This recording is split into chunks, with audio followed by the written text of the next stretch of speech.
വല്ലാത്തൊരു ദിവസമായിരുന്നു ഇന്നലെ.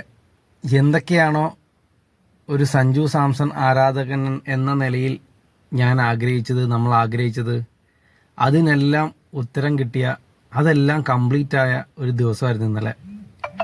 ഒരു ഘട്ടത്തിൽ പ്ലേയിങ്ങിനുള്ളിൽ ഉൾപ്പെടാതിരുന്ന താരം ഈ ടൂർണമെൻറ്റ് കഴിയുമ്പോഴേക്കും ഈ ടൂർണമെൻറ്റിലെ പ്ലെയർ ഓഫ് ദ മാനായി മാറുന്നു.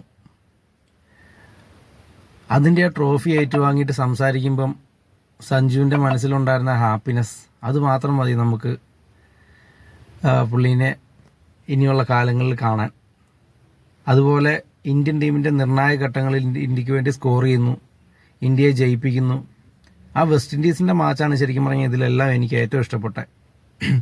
സിംഗിൾ ഹാൻഡഡ്ലി ഇന്ത്യയെ വിജയിപ്പിച്ചു. അവിടെ തൊട്ട് പിന്നെ സഞ്ജു തിരിഞ്ഞു നോക്കിയിട്ടില്ല. എന്തൊരു മനുഷ്യനാണ്. കൺസിസ്റ്റൻസി ഇല്ല എന്ന് എഴുതി തള്ളിയവരുടെ മുന്നിൽ സഞ്ജു മിസ്റ്റർ കൺസിസ്റ്റൻ്റായി, അതും ആവശ്യമുള്ള സമയത്ത്. വിരാട് കോഹ്ലി ഇട്ട പോസ്റ്റ് കണ്ടില്ലേ? ഓഹ്, രോഞ്ചാമം വരും, രോഞ്ചാമം ഇതൊക്കെ പറയുമ്പോൾ.